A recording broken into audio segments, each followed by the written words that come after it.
Okay, this is a video about how to cite sources in the Modern Language Association or MLA format utilizing Noodle tools.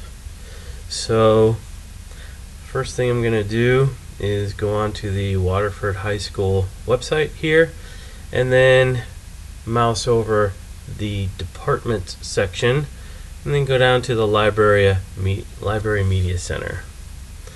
So you can see on here there's a bunch of different tools that we can use. The one we're going to utilize today are the research databases subscriptions. So I'm going to click on that. And then you can see here there is a link to Noodle Tools, which is noodletools.com. And the username is WaterfordHS. And the password is Lancers. So I'm just going to go ahead and click on Noodle Tools, and that'll bring me to the Noodle Tools website.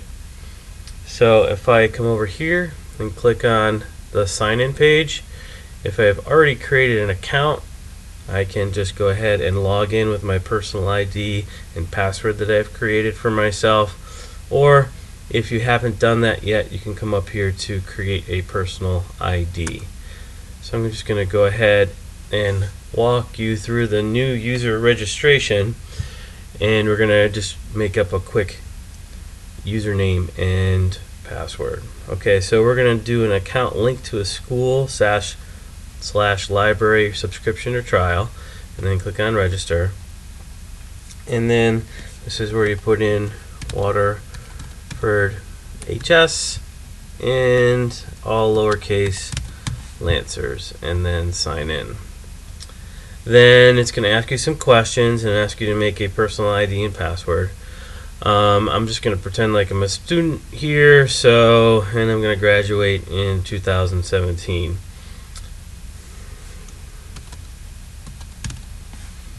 And put in a name and a password.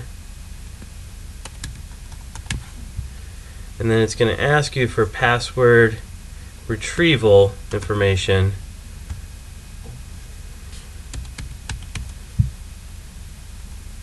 And then you just go ahead and hit register, and now you're in. So now this is the project's dashboard here.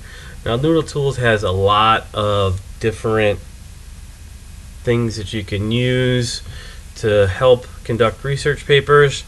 I'm going to focus primarily today on talking about how to use it to cite sources.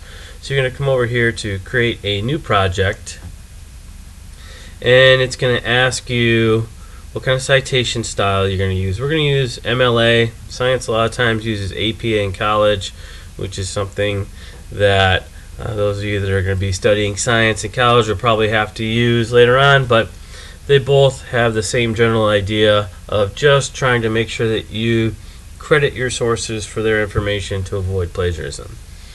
Alright, so we'll leave that up there at MLA, and I'm going to come over here to the advanced citation level, and it's just a little bit more helpful when it comes to picking the source type. There's more source types here. There's the starter and junior don't have as many source types. So description, I'm just going to write demonstration.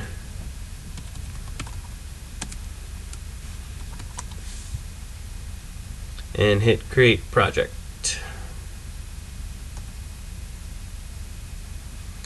So here is my project dashboard, and you can see there's a bunch of different things on here. I can type in a research statement, thesis statement, you can share it, all that kind of stuff, but the thing I'm primarily interested in are citing sources. So I'm going to come down here to the works cited component. So click on that. And now here's where I could put in my source citations. So I have found a journal article that I'm going to use as an example. So you kind of have to use your own analytical tools to determine what exactly it is that you're citing. Are you citing from a journal or a magazine or a newspaper or a book or just a website? it will ask you for different pieces of information that it will use to make your works cited and your internal parenthetical citation. So this particular one, like I said, I am going to be using a journal. So I'm going to click on journal and then click on create citation. Alright, and then it gives me a source check, and it'll ask me if I want this for next time. So it's asking me to double check and make sure it's not one of these other things. So I'm just going to go ahead and hit continue. And now it's going to ask me for the information about my source. And at this point, what I kind of like to do is minimize this window and then open up the source that I am citing so I can kind of look at both of them at the same time. So I'll bring that other window back up so that it's overlaying the, whoa, that wasn't supposed to happen, overlaying the other window, and you can look at both of them at the same time. So the first thing it's asking me for is the author. So the first author, her name is Marie L. O'Shea. So I'm going to type that in. There's no suffix for her. And then it's going to ask me, do I want to add another author? So since there are two authors here, yes, I do want to add another author. So now I will add Thomas M. Brosnan. And that's pretty much it for the authors. I only have two. Then the next thing it asks me is for the article title. So I'm just going to click over here, and can I copy and paste that? Oh no, it's not letting me copy and paste that. How about up here? Yeah, so here's the title, so I'll copy and paste that. I'll just hit Control C, and then come back over here and hit Control V, and there it is.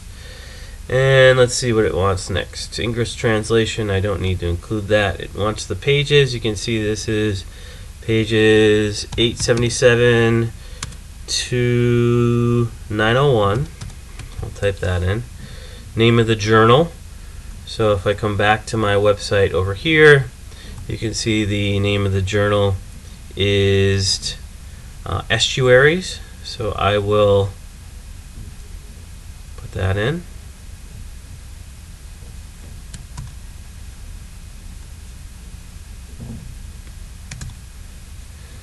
And let's see what it wants next. The volume, issue, and the year.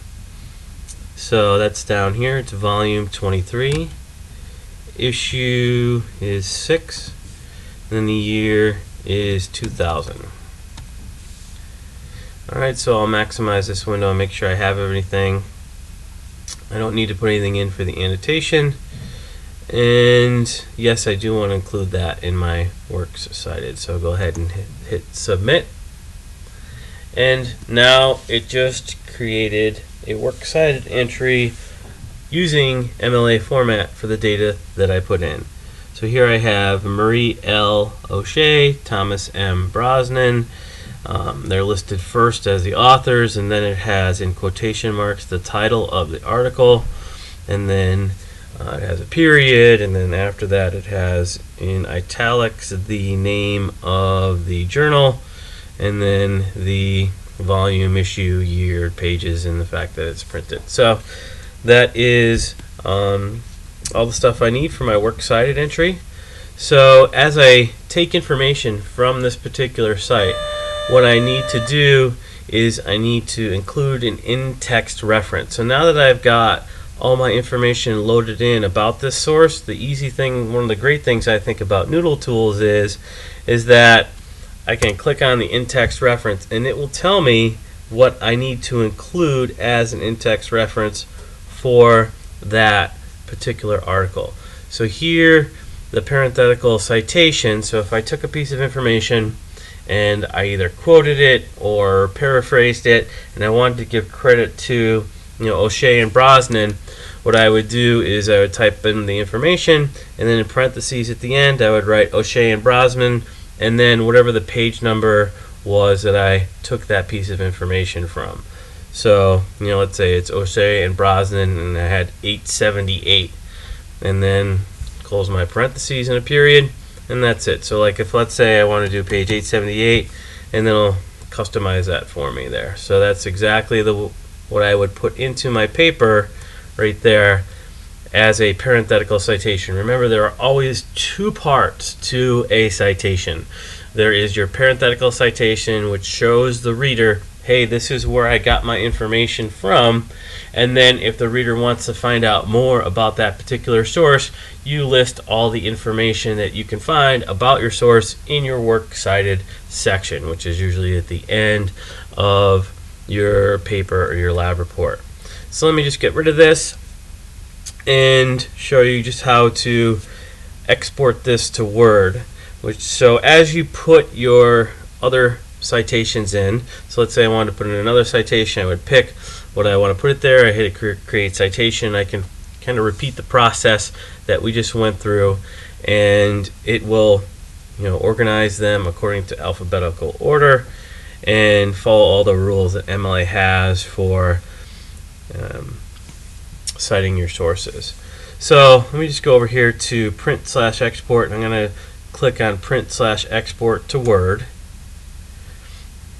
So I'm just going to open it up, and here's my works cited, and you can see now it also utilizes the MLA rules. You're supposed to have works cited centered, you're supposed to have the author's last name listed first, and everything should be in alphabetical order, double spaced. So all those things that are required by MLA formatting, it does it for me. So it's a great tool. So then if I just go hit enable editing, and then what I could do now is I could just take this and copy it and paste it into the last page of my Microsoft Word, or if you're using Google Docs, it'll work in there as well. I would recommend exporting it to Word first so you can get all the right citation stuff in there. And that's pretty much it. So you should be able to organize and utilize Noodle tools to help cite your sources. That's it. Thanks.